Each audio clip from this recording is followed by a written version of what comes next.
Allô tout le monde, j'espère que vous allez bien. Je vous fais ma deuxième vidéo dans mon parcours d'automne 2022. Là, je sais pas de quoi va avoir l'air le bruit à la maison. Je me suis installée à l'extérieur, mais là, depuis quelques minutes, j'ai l'impression qu'ils ont bloqué une des artères principales. D'habitude, dans ma rue, ça passe pratiquement pas. Et là, il y a des autos, il y a des camions, il y a toutes sortes de bruits environnants. Mais je m'installe dehors quand même. Je prends la chance parce qu'il fait trop beau. Donc, je veux vous parler aujourd'hui d'une vidéo que j'ai écoutée dans le programme M qui était donnée par Paul Simard, psychiatre. J'ai vraiment apprécié ces pépites-là qu'il donnait. Il parlait des 5 émotions de base et j'avais le goût de vous les ramener parce que vraiment, ça m'a servi dans une expérience plus difficile que j'ai vécue. Et j'ai été capable de relier ça à ça. Donc, les émotions de base, il y a la joie, la peur, la tristesse, la colère et le dégoût. Et ce qui explique, c'est que, pour moi, vous le savez, les émotions, c'est une énergie qui est en motion. Donc, c'est quelque chose qui se réveille à l'intérieur de nous, qui est vraiment irrationnel. On ne peut pas contrôler ça. Ça s'éveille, ça s'éveille. On peut juste accueillir cette émotion-là. Fait que c'est soit qu'on l'accueille ou on la refoule à l'intérieur de nous. Donc, il explique que ces émotions-là, ils sont purs dans le sens où peu importe d'où on vient, la culture et tout ça, les émotions vont toujours être les mêmes, peu importe les pays, la culture.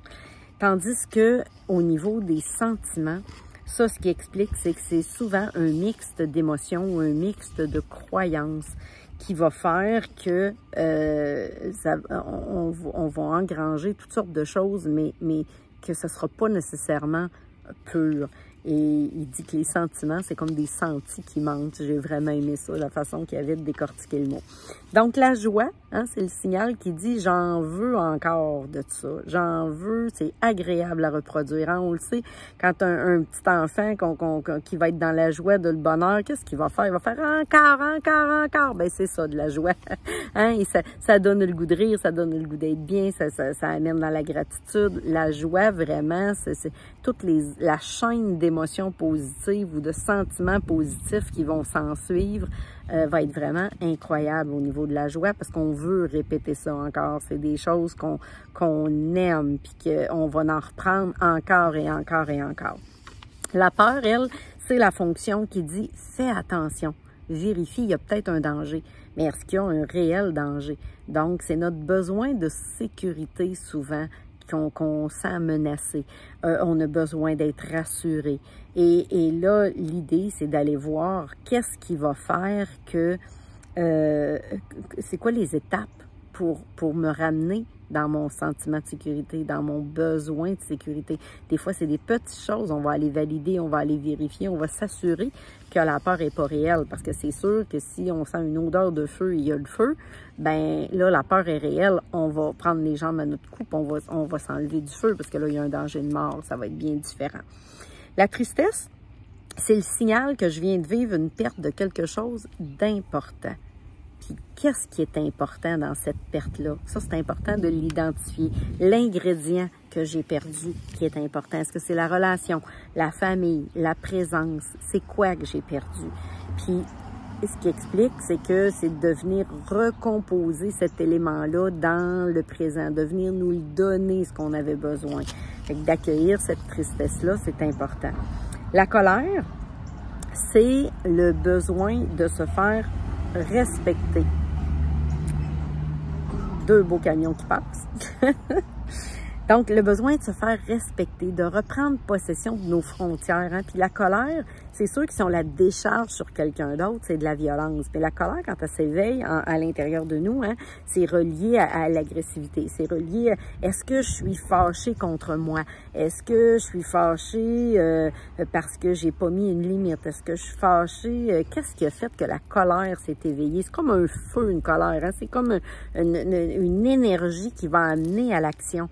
Mais l'action, c'est important de la faire pour qu'elle soit saine, elle soit dans un mouvement. Est-ce que c'est quelque chose que j'ai à exprimer, mais de l'exprimer de la bonne façon, tu sais, autant dans le respect de soi que dans le respect de l'autre. L'autre émotion, c'était le dégoût. Et le dégoût, c'est Burk, j'en veux plus. Ça me parlait beaucoup.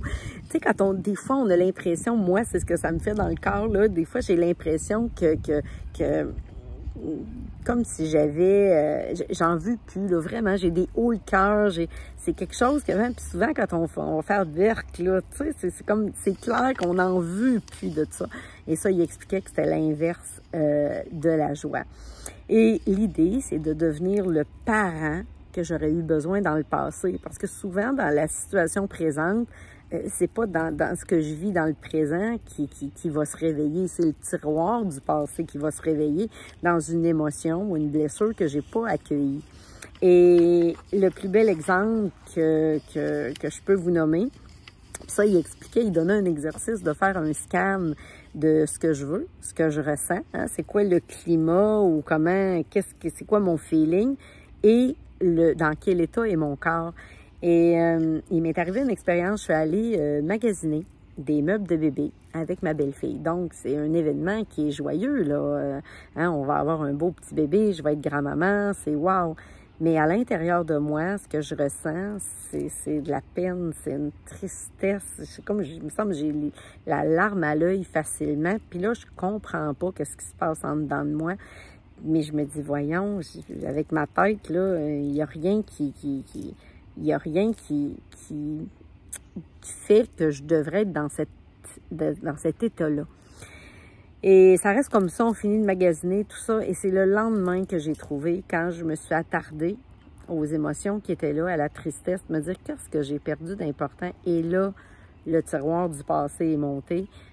J'ai perdu ma mère, j'avais 19 ans, donc mes grossesses, je les ai vécues seule. J'ai magasiné les meubles de bébé avec mon mari, mais ma famille n'était pas là, mon père n'était pas là, ma mère n'était pas là. Donc, c'est le manque de cette présence-là, le manque de la famille. Moi, c'était tout le manque de la relation, tout était là, tout le manque était vraiment, vraiment grand.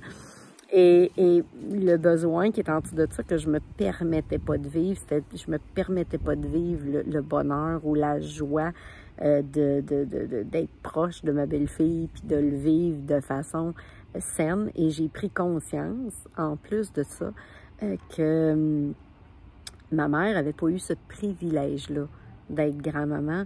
Et c'est comme si inconsciemment, je me culpabilisais, je me donnais pas le droit de vivre pleinement ce beau bonheur-là. La beauté de tout ça, c'est que j'ai une super belle relation avec ma belle-fille. Fait que j'ai pris le temps, la semaine d'après, de m'asseoir avec elle et de lui nommer qu'est-ce que j'avais vécu, qu'est-ce que ça m'avait fait vivre, puis où ça m'avait ramené dans mon histoire de vie. Puis je lui expliquais bien, c'est pas toi, c'est pas ta mère, c'est pas parce que je sentais qu'il voulait m'inclure, je le sentais, mais j'étais incapable. Puis c'est drôle parce que dans l'énergie, elle l'avait ressenti. Elle avait senti, elle m'a dit, Linda, elle dit, j'ai l'impression que tu étais là physiquement, mais pas psychologiquement. Et c'est exactement comme ça que j'étais, parce que j'étais incapable de savoir qu'est-ce qui se brassait en dedans de moi à ce moment-là, et j'ai été capable de le nommer. Donc, qu'est-ce que vous pensez que ça a fait? C'est que quand j'ai été capable de nommer ça, d'être sensible à moi, puis de m'exprimer, puis à me remercier, parce qu'elle dit, moi, ça m'aide à comprendre, parce que je comprenais pas qu'est-ce qui s'était passé, tu sais. Puis là, ça nous a vraiment rapprochés, puis même... En même temps, je me disais, moi, j'avais pas eu ma mère, donc ma belle-mère, là, j'ai un rôle de belle-mère avec ma belle-fille. Ma belle-mère, moi, a été très, très proche de moi. J'avais pas ma mère, fait qu'il y avait toute la place, hein. Fait que là, je me disais, c'est quoi ma place? Mais dans le fond, hein, c'est d'émaner l'amour, la joie, puis mon lien, il est là, je l'ai, ma place, là, tu sais, au même titre que la mère de ma belle-fille, là, tu sais, on est tout ensemble, puis c'est du beau, puis ce bébé-là, puis mon fils, ma belle-fille, ils vont avoir de l'amour, de l'amour, de l'amour, de l'amour, ça, il y en a tout partout. Fait que puis j'ai pris conscience, plus loin que ça encore, que si je me permettais pas de vivre cette joie-là puis ce bonheur-là, je pouvais pas le transmettre, je pouvais pas l'émaner, je pouvais pas l'amener dans la relation. Donc, ça a été vraiment, vraiment quelque chose d'incroyable. Fait que je vous laisse là-dessus. Je vais vous revenir avec d'autres angles que j'ai découverts avec cette expérience-là et avec d'autres, mais je vais vous amener d'autres notions qui, je l'espère, vont aussi vous aider à voir. Prenez le temps de vous arrêter, prenez le temps. On le sent dans notre corps quand il y a une émotion qui monte. Tu sais, on le sent quand ça vient faire cloc, quand ça vient faire... Notre corps, il nous parle, on le sait. Mais des fois, c'est juste qu'on prend pas le temps d'écouter c'est quoi le message derrière, puis juste de venir mettre c'est quoi l'émotion de base, qu'est-ce qui s'est réveillé. Mon Dieu, ça peut ouvrir une belle sensibilité à nous-mêmes, puis je vous encourage à le faire. Fait que je vous aime, puis je vous souhaite une super belle fin de journée. Bye bye!